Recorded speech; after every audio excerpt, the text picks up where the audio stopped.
Podcast. Hey, welcome into the Fieldhouse Podcast. We are a production of the Kids Inc. Sports Network. Wonderful to have you along today. I'm Lance Slaughter, one of the co-hosts. Jimmy Lackey, CEO and main man at Kids Inc., is also a co-host. And Jimmy, you know the tradition here. And we tape these in the morning, so not a lot has happened. But what's the best thing that happened to you today? Let's change it this week. Oh, well, hands down this weekend. I had a 3-year-old and a 1-year-old. Everybody else is out of town. So G-Dad got to keep for at least 15, 16 hours by himself. How was that? Were you able to keep the we did energy good. going? They did good. No crying, no fussing. Really? Had a couple of bad diapers. Had to take care of those. But Are you still good at those? I can take Will care have of changed. I can take care of it. One of them we won't even go into the TMI part of. Yeah, okay. It was loaded. Okay. And she made G-Dad aware that she was in town. And, yeah. But we got it fixed, and she's good to go. And, yeah, we had a lot of fun. Kim had to go down to Dallas, take her mom down to see her sister who's not doing so well. And so they were out for a couple of days. And then everybody else went to the George Strait concert. Yep. So I went Friday night with Rhonda. Saw some pictures, Yeah. We got pretty good seats. But did they go both nights? No, they went Saturday night. So they saw Miranda Lambert as well, yeah. Yeah. Tell you what, real quick on that, man. I mean, I think the Jones will now host a bunch more concerts. Yeah. You know, officially they had like 133,000 in 2 days. Wow. Now we ate. I'm sick of paying prices. The Hodgetown thing, the whole Sod Poodles thing. Yeah. Like I prepare now for ridiculous prices, but it was way cool to be in that stadium with that many people. And then George Strait really he sang 28 songs, put on quite the show. It was a lot of fun. You know what I mean? I've seen him twice. And he doesn't disappoint. No. He's got so many hits. You know what I mean? Yeah. And then there were a couple of younger guys that I'd never heard of in my life who were really good as well. But it was awesome. And I mean, he even mentioned, he goes like, "Wait, where's the wind? Isn't this Lubbock, Texas?" Yeah. And it was a gorgeous night. But I think they had two pretty nights. You know, all I've heard all weekend was either people went to George Strait or people went to Hodgetown for the coconuts or banana ball or whatever. Speaking on that, the bananas as well. You know, here's the deal. You had a mob of kids out there, and I'm saying that in the most positive way. There were more kids out at that park than I've seen forever, maybe. Yeah. And but here's the thing. They're going to come back and watch the Sod Poodles, and they go, "Mom and Dad, where's the guy who threw it between his legs? Where's the field goal they kicked after the home run?" You know what I mean? But it's a Hollywood production, is like what the it Harlem is. Globetrotters version. Exactly. Of That's exactly really what good. It is. Yeah. They're on a 2-hour time limit. Pitches come in like every 5 seconds. You're not sitting around at all with these guys. I guess they had a WT kid playing with one of the teams. They made a big deal out of one of the evenings. Nice. I didn't know that. Yeah. But they sold out that place 3 nights in a row, so it's good to see. It's good for the economy. Great for the economy. I'm in favor of bringing sporting events to town. I was leery about that one, though. I'm going to tell you that on the banana ball thing. I'm like, such a gimmick. But you know what? When you see that many kids enjoying themselves, then it's right. Yep. You know, and adults as well. Sure. But the Sod Poodles would love a couple of crowds like that. I'm just going to tell you, that place was rocking. I'm sure they would. Parking always rocks out there, too, when it's like that. Yeah. So George Strait said his favorite song was Amarillo by Morning. Yeah. Flat out said it. Yeah. Okay? And I bet they didn't boo him either, did they? They didn't boo him at all. Good. You know what I mean? They did not boo him at all. I wish he would have mentioned that. I'm sure there's a lot of Amarilloans in here. Yeah. But, but he said his favorite song was, just wanted you to know that. That's awesome. Yeah. Good for him. Yeah, so I think he enjoyed it, actually. You know what I mean? What's not to enjoy? Yeah. 73 years old, selling out, playing in front of 60,000, you know what I mean? Not that far from home. No, exactly. Quick trip. Yeah, and any song with Texas in it, you know, it's going to mean a little bit more. You're singing it in Texas. But, I think a lot of people enjoyed that night. You know what I mean? So That's why they call him the king. Exactly. All right, hey, this is Podcast 76. We have a tradition. We pick a player that we watch from afar that as our favorite number, or May have been a teammate in high school as well, things like that. And it's 76. And I had to do some research. Who'd you come up with? Help me out here. Warren Sapp wore 76 at Miami. Really? Mm-hmm. I did not know that. I've got a stretch here too. Sean Bradley. Yep. He was 7'6", Yep. and when he first started in the NBA, he wore 76. Sean Bradley, you might not remember. A lot of people might not remember him, but a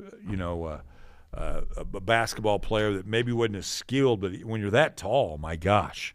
But anyway, he wore 76 briefly. Not a lot of 76. Even when I was growing up, there weren't that many 76. So I wrote 2 names down, Warren Sapp, but I also at the top of the list wrote Lou Groza, and guess who the man is? Lou Groza, yeah, okay. Lou Groza for the was Browns. 76, He yeah. was a kicker and offensive tackle for Yeah. the Browns back in the day. Could you imagine kicking and playing offensive tackle now? Lou Groza. They called him the toe. Jerry Sizemore. Yeah. Plainview. Didn't think about that one. He was 76? That's I what it thought he says was here. 67. Okay, yeah. Wow. Didn't think about that one. I didn't either. Anybody else there? Looking Orlando Pace, Yeah. That's a good one. Rosie Greer, Rosie Jumbo Greer. Elliott, Wow. So there's more than I thought. I guess I didn't Steve go. McMichael. Yeah. I the didn't go that deep. So Yeah. Rosie Greer, obviously. Yeah. Jerry Sizemore played at Plainview High School. But yeah, Sapp wore 76 at Miami. He was pretty good. Yeah. He's kind of an ornery character. Yeah, though, he's. so, yeah. Yeah, I didn't. We didn't go to that direction. I'm just saying, from on the field, pretty good. Yeah. His latest gig, was an assistant coach at Colorado with Dion. So, hey, obviously you've been on the TV here recently, Channel 10, Channel 4, I think it was. It's better than the post office one. Yeah, I like it. But everybody's talking about Rock Rose right now. First of all, how is the TV experience? Let us in on that. Lance, these young reporters, I like them because they're spunky. It's a slow news day when they call us. I mean, let's be honest, and you know this. And I try to accommodate them because I know they've got to get numbers and they got to get reports and things of that nature done. I get it, but man, it's a slow news day when you call us. But I don't mind. I mean, we're proud to show the place off, and a lot of times I wonder if people get sick of hearing about it. I don't think so. I don't want to overdo it, but I don't. You're in the middle of it. Here's what I want the public to know. You can either have the media be your enemy or you can have the media be your friend, and I choose for them to be our friend. I've always had a great relationship with the media going all the way back to my days at WT. My dad always told me to be careful with what I said to people who bought ink by the barrel. Yeah. Back when y'all were in the newspaper Yeah, business. for sure. And Yeah, and they bought it by the barrel. I have a good relationship with the media, and they're fair to us.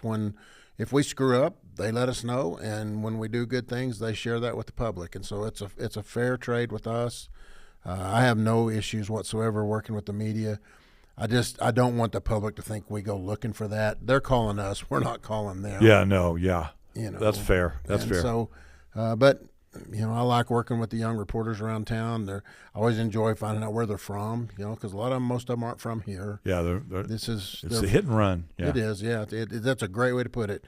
This is their first step into that business and an opportunity for them to move on. And you've got some already moving on. Maya's her last week out at 10, and yeah. They don't stay long here anymore. They're not like the old days. And so yeah, I enjoy working with those young folks, and every now and then get a chance to visit with those like Andy and others that have been in the business for a while. But yeah, no, I thought you did outside of our weather folks, most everybody else is fairly new at it. Oh yeah, totally. That's just the way it is, the nature of it. You're lucky if somebody wants to stay, and especially. It's just the way it is, you know what I mean? But because those guys do want to move on to bigger or closer to home. Maya's going back to Montgomery, Alabama, which is a lot closer to where she grew up. So, it's kind of. I mean, they basically come in for 2 years. Here, I may have said this on the podcast, but if I did, it was a long time ago. When I worked at WT, one of my board members at the Alumni Association, early in my tenure at the alumni office, set me up at Channel 7. Back in the day when they had the morning show. How early was that? Oh, I'd usually get there about 5:45 or so. Okay. But I had the first Thursday of every month. Okay. Okay, so I did that for 7 years. Wow. And I don't know if you ever knew Charlie Patterson or not. Charlie was the cameraman there, been at Channel 7. I think he worked there almost 40 years. I didn't know him, but yeah. And so Charlie was getting ready to retire, and I had gone for my monthly meeting, and he had me come back to his office. He said, Jimmy, when did you first start coming on to the show? And I said, well, it had been 88, 89-ish, somewhere in that neighborhood. And he pulls this notebook out. And we go through all the morning anchors. I mean, he's got this notebook of all the people that have worked at Channel 7 on air and stuff. 23 morning news anchors in the 7 years that I did the show. I would have never guessed. I know. But yeah. every one of them we went through, oh, yep. But we went through 23 morning news anchors in 7 years. Yeah. And that's just our market. That's, we're it's a revolving door. We're a small The market. weathermen like it here, obviously, because of first of all, they're fairly well paid. And then second of all, the change in the weather. You're not just showing up in San Diego and you're living in a great place, making great money, but you're saying it's 78 every day. Sunny and 75. Yeah. So, No, but you know the back of it. So you just hope, in my day and age, what you'd hope to do is when you do an interview like that, or you desire to do, and you should, is legit questions, come prepared, and then also give a fair and honest report, and in my case was story writing a lot and interviewing of what you said. So I'm not trying to put you on the spot, but were they fair to you? They always are. Yeah. Good or bad, I have to give them credit. When we had the big fight a year ago in March. Yeah. That thing lasted what seemed like a month. Probably lasted 7 to 10 days in the news cycle. Typically, you and I talked the other day. Yeah. You get a 5, 6, and 10, and maybe the next day morning show, and it's over. It's over. It's old news. Yeah. Those type things hang out around for a while, and because it's eye-catching, if you will. This stuff, 5, 6, and 10 the next morning, and it's old news. And that's all good. They're you did great. They're always fair to us. I'm not going to ever say they're not. Would I like to be able to edit some of the things that they put on versus what I said versus what they didn't put on? Yeah, a couple times here and there. I'd love to make sure this got on or that got on. But that's not that I'm an expert. But if you're ever interviewed on TV, all of a sudden you're out on the street, man on the street, whatever. Here's the trick: no matter what they ask you, okay, you've got something on your mind. Even in your business, you have something on your mind. You say exactly what you want to say first, okay? Because sometimes they're busy. They get these first quotes. So you tell them what's first on your mind. And so, and to your great question, so you schmooze them back that way. But no matter, even if you're a football coach out there, even if you're any player, any coach or athlete, when they grab that mic and put it in your face right after a game, tough loss or great win, say what you want to say, no matter if it doesn't have anything to do with the question. And then, and about your question. You know what I mean? Well, that is the trick to at least getting your thought from your heart, what you want to say. Well, in this day of social media and everything that's out there now, the old school of thumb was 7 or 8 second soundbite. Yeah. If you do that now, you're rude. I mean, be honest. No, that's if you give them a reply that's 7 or 8 seconds, that'll come across as being rude. The first coach I ever saw do that publicly, Stan McGarvey, was the West Texas A&M football coach. He would get in front of the media and you go, do you need a 7-second soundbite, a 12-second, or a 20? And he would just nail it. Yep. He didn't mess around. Yep. Like he knew, I just gave a great answer for a minute and a half, and I watched what you guys put on, and none of it made it hardly. You know what I mean? Yep. Fair enough. They only have 2 or 3 minutes on the air. They're not going to run a 3-minute interview, but that's my tip of the day. If you want. It's a politician tip is what it is. You know what I mean? Regardless of what you're asked, make sure you get your thought out there right away. Yeah, you're good at that. I mean, But they're fair. Yeah. No, I agree. I know there's probably a lot of people don't think they are, but from my perspective and my experience over close to 40 years of doing this stuff. Yeah. I always say it's still better than the post office wall, and you and I are old enough to know what that means. And so, yeah. By the way, turf out at Rock Rose starting to go down. We got turf down. Yep, they're on the big field. They on the baseball field started putting turf down Wednesday or Friday. Having to learn how to put turf down in the wind, and that's a challenge in and of and itself. it has been windy lately, or even for us. I watched them on Friday the other day. Lance, you got to see this machine. I've got a video of it. It looks like a machine that came from the Flintstone age, and it's got these deals of thread on top, and they've got a piece of turf here that's face up, and they got the next one that's going next to it face down, if they were coming in here, anyway, face down, and they take that machine and it sews the two pieces of turf together. So he goes down this whole. Really? Oh yeah, goes down this whole line of turf, sewing those two pieces so that when they flip that piece back over, now they're both face up. Wow. But every seam has to be sewed. Wow. And I didn't know that. You start watching those guys, and he's walking like this, with that machine. I'm thinking, man, my back already hurts just watching you. And he does that all day long. Yeah. Every seam of turf. And, those rolls were probably 100, 120 feet each. Yeah. That's a long ways to take a sewing machine down and Yeah, put it no, together. that's interesting. It's there's just so many intricate parts to it. But yeah, the turf looks fantastic. The pinstripe in the infield really looks nice, and it's going to be fantastic. Yeah, that's going to be so cool to see it out there. And Yep. yeah, they dealing with the wind even for us. So, hey, let's start off with you today. Do you have anything on your mind? Phillies fired the manager. Did you see that already? Yeah. Boston as well. Yeah, It's a brutal world. golly, it's just crazy. I know. But it's what have you done for me lately, world, and I feel for those guys, but they know what they're getting into when they know what the lay of the land is.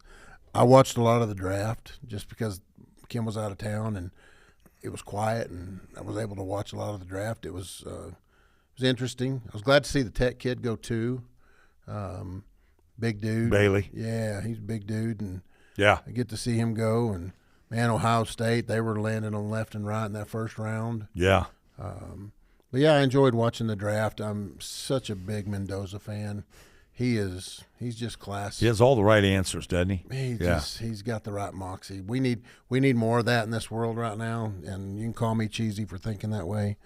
But the kid's just a polite young man, and I hope he can stay on the straight and narrow with all that fame and fortune that's coming his way. And I hope he plays well too. I hope he can get in there and do what he needs to do.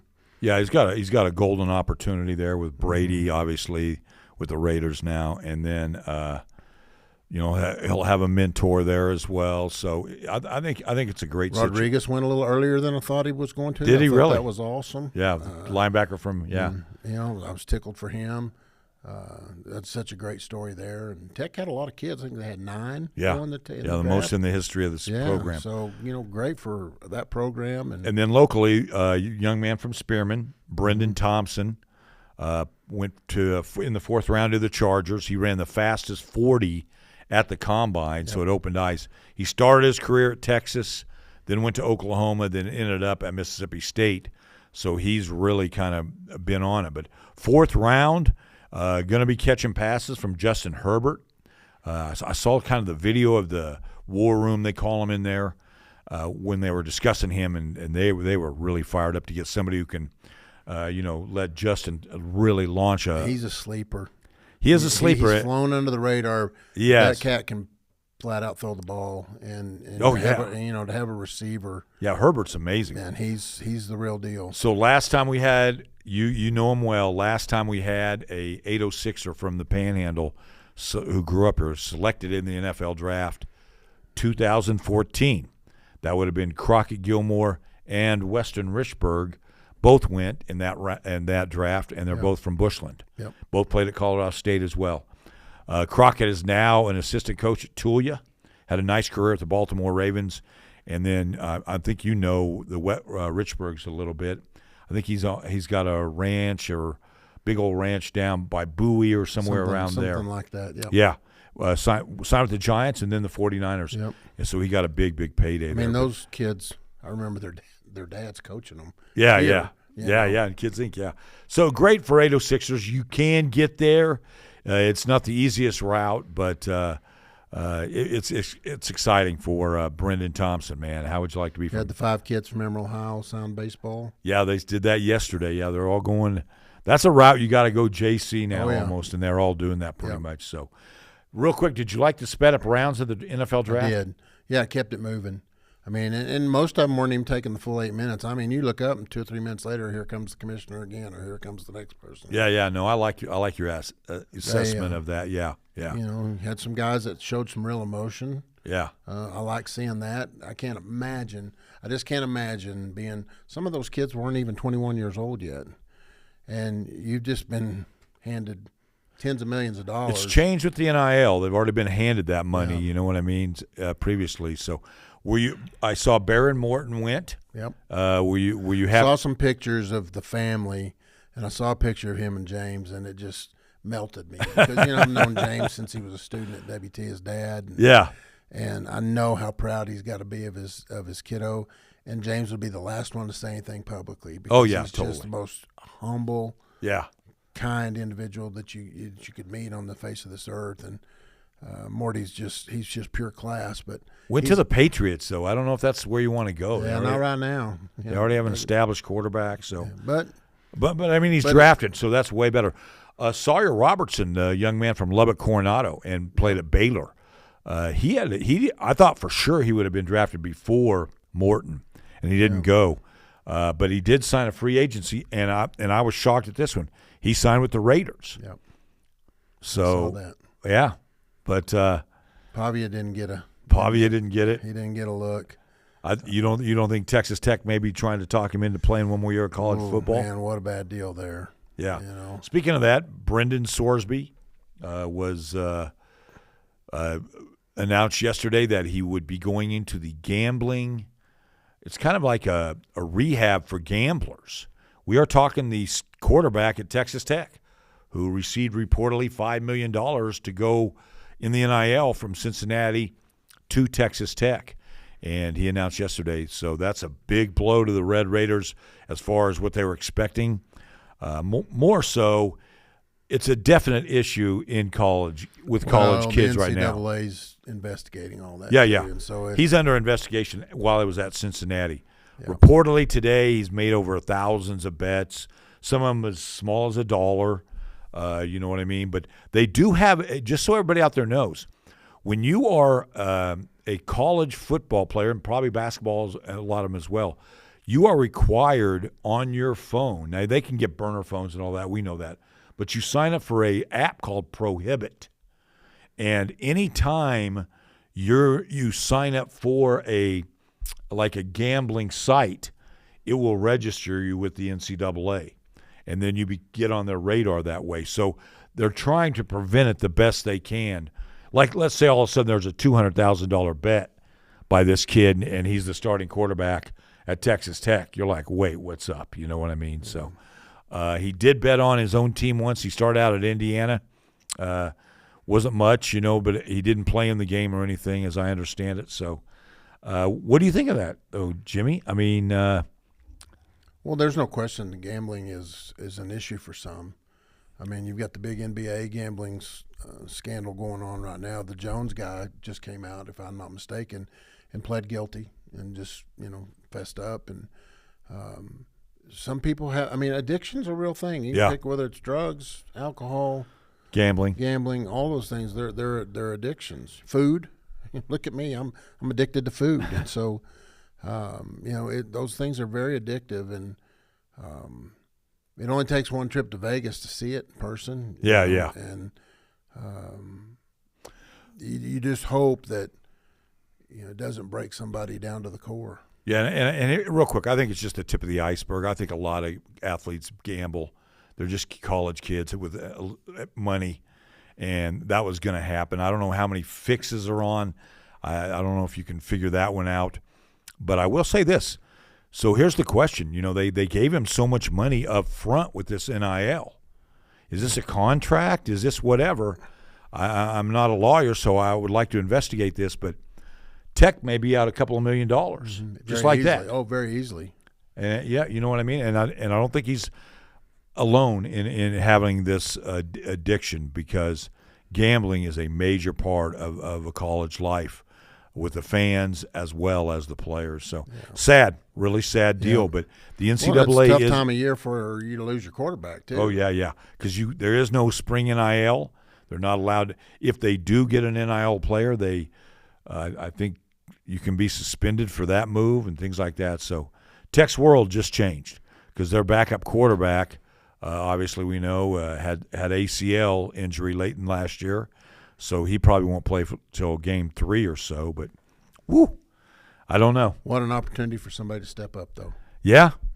I mean, beat the odds. Go get it. Yeah, I agree. And Joey McGuire's kind of beat the odds guy, so he's going to trust in you. But I already heard the Oregon backup quarterback, they can transfer they can transfer without any NIL. Exactly. Yeah. So who wouldn't want to say, hey, I want to go to Tech and see if I can win that starting job. But I don't think we will be seeing Sorsby at all. No. I think he's headed to the NFL immediately where they can't get him, and it's kind of sad. Hey, also yesterday, speaking of Tech, I saw this video, and I didn't even know it ever even happened, but that was the 33rd anniversary of Texas Tech Lady Raiders national championship game where they got to go to the White House and met Clinton. And I tell you what, Coach Sharp. She did a great job with that. She pulled it off by saying, look, I could talk all day about this team, but what I would like is if you would shake all their hands. And she introduced them all. Yeah. And I saw Krista was second. Krista Gerlich, the current coach at Tech from. She gave him a cap. Tipping cap, yeah. Yeah. And then Swoops was next with the ball sign. But I didn't know that happened. I didn't either, but I saw that same clip, and that was I was impressed with Marcia Sharp as much as anything, how she handled that whole deal. That was just really cool. I mean, she just kind of took over the stage. And here you are at the White House. And Clinton's just standing over there. I'll do this. I'll just stand in line and shake hands because she took over, and it was fantastic. Yeah, so all those players got to shake the president's hand at the White House, you know what I mean? Yeah, so, it was pretty cool. Yeah. I did. I saw that. I want to give a shout-out on that one. That one really surprised me. So, I also saw your dad's golf tournament's coming up. Yep. Tell us about that. Well, this will be year 13. A couple of my buddies from Dumas wanted to put a golf. You know, everybody has a golf tournament, and Dumas is no different. But they wanted to put one together for Dad, and we've grown it over the years. This year is going to put us over the $200,000 mark. Congrats. In terms of the amount of scholarships that we've raised for Dumas awesome. High School seniors, and that's a big feat in a small town. And in fact, I go tomorrow. At 9:45, they'll have their scholarship banquet. Oh, yeah. There at the high school, and we actually present this year's recipients of those scholarships. I think we're giving 12 $1,000 scholarships tomorrow, and then some of those get matched by WT and AC. So it could, depending on where these kids are going, if they go to WT or AC, those two universities and colleges match those for me. So it could be, as much as $24,000 tomorrow if they're all going to WT or AC. That's cool. But it's always fun to go to, and there's when is it this year? The tournament will be July 18th and 19th. It's always right around that same weekend. 2-man scramble and or 2-person scramble, and we have a lot of fun. And we play Saturday, and we feed everybody really good on Saturday night, and have the afterwards all the stuff that goes on there, and then come back and play Sunday morning, tee off about 10:30 Sunday morning, and wrap it up on that Sunday afternoon. But it's a big deal. We filled it up every year. I think we had 53 teams last year, and it's the big tournament in Dumas now, and I'm great. It makes me happy, and a lot of people come from a long ways. Yeah. I've got friends that come from a long ways every year, from Florida to Colorado to South Texas, that come in every single year to play in this deal, and it's kind of like our own little home reunion type deal. That is awesome. So it's a fun time, and spend a couple days back at home and see some folks. I don't currently signing up people right now. Oh yeah, we just put everything out this week, and here we go. Yeah, I like that. I like it. Speaking of scholarships, I'm on the Randy Keller. Just real quick, I'm on the Randy Keller committee, and we just selected our winner for 2026.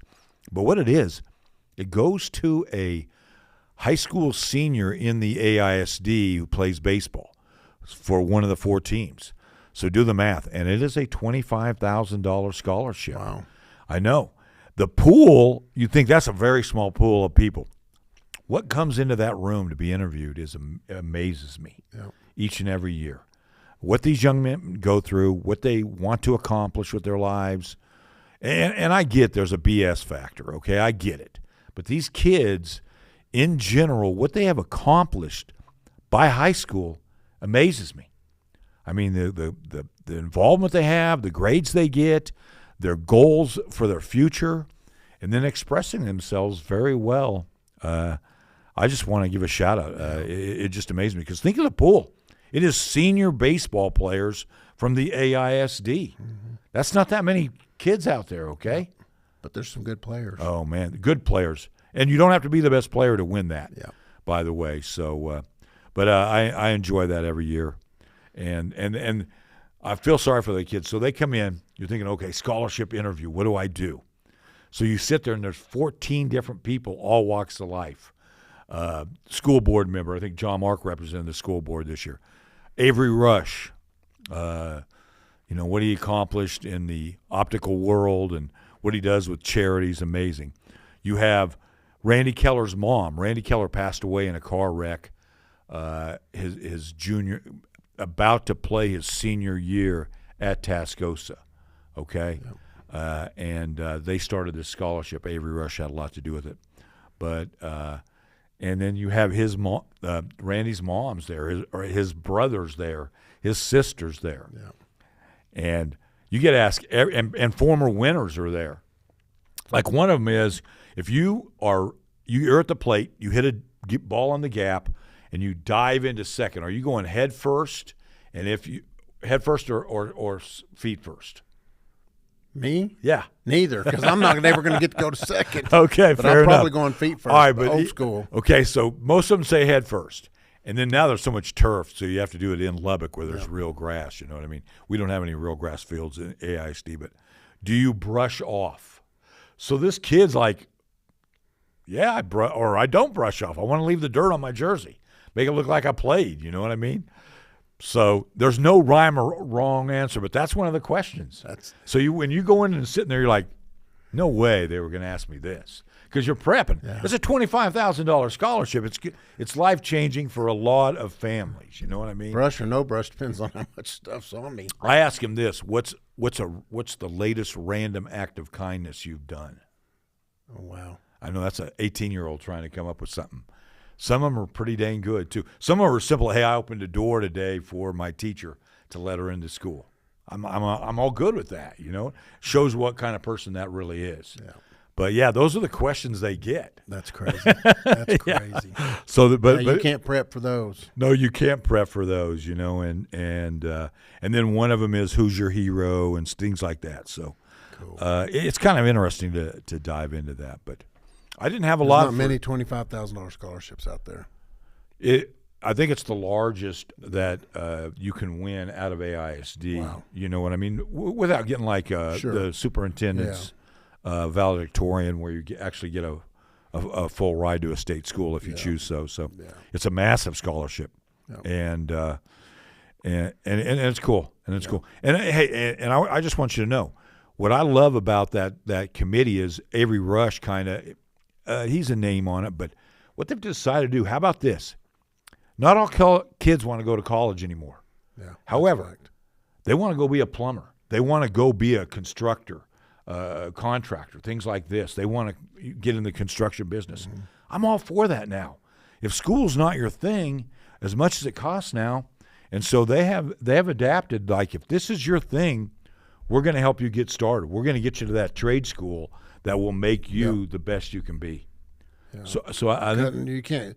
We can't continue to cut out the trades programs at the high school level if you can at all avoid so. Because so many of those kids, that's what they're going to do. Yeah. And we've got to have them. Yeah. I mean, we've got to have those folks in the trade. So. But I enjoy it. I'm humbled every time I walk in there, and I'm like, man, when I was 18, there's no way I could have answered anything close to what that.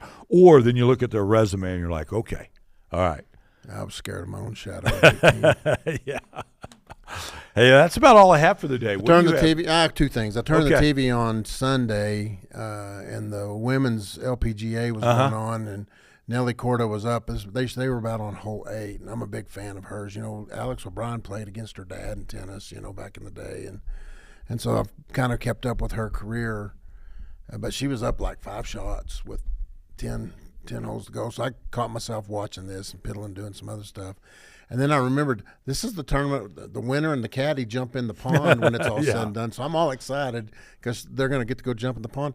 And NBC cut it off, and it went to Peacock, and I don't have Peacock, so I didn't get to see it until I watched it later online. But I was so disappointed because I watched this tournament all afternoon. Yeah. And then they cut right to the No, you got to keep on to the next show. I was just NBC. I'm going to challenge you. Hey, why didn't you show the whole tournament though? Yeah. Let's give the women their due when they're in a big tournament like that. They just kind of jumped in on one of it. their majors. I know. Yeah. I was disappointed that. So tell me this. I mean, and by the way, Alex and you guys you're doing the tennis. Oh yeah, we had week 3 of tennis. Wasn't there like a couple hundred kids out there? Yeah, about 250. That's awesome. Yeah. Yeah, they had that. They shut that off, and then you watch these kids playing their event, and there's no finish to it. Yeah. And then, what's going on with the NBA going late at night? And I think there's 2 nights a week they don't even have a newscast on Channel 4. Yeah. Because the NBA is going till midnight. Yeah. Do they not even have the newscast? No, I think it goes straight to the night show. Wow, I'm usually not around. By well, that NBC just got that contract, this year, so I'm sure they're trying to get most eyes they can on it with late night. I think Monday and Tuesday nights it's full NBA. Yeah, it has changed. Yeah. If you haven't seen this show, you got to watch it. Okay. Anthony Davis, have you seen his show where No. it's called? I think it's called You've Been Played. Yeah. Oh my gosh, it's funny. I think it's on TBS. And so he's a basketball. Yeah. He's player, what, but 6'11"? Yeah, he's huge, but he's a prankster. Okay. And so he sets people up. So the ones I've watched, one of them was RG3. And they bring RG3 into this place, and he's supposed to be helping this group raise money because they're going to build a new locker room. And they have all these actors, and somebody that he knows is setting him up, and they're in their ear behind the scene. And so got this guy standing next to him, and they're talking about it, and then in comes these people and say, "You're in our house. What are you doing in our house?" and they just go off on him, and he goes, "I don't think this is the time or place." And then it gets heated, and once it gets to a point where it's really time, Anthony Davis comes in and said, "Man, dude, you've been played." They did another one, and I can't think of the hockey player's name, but his teammate and buddy is sitting right next to him, and he's in on it.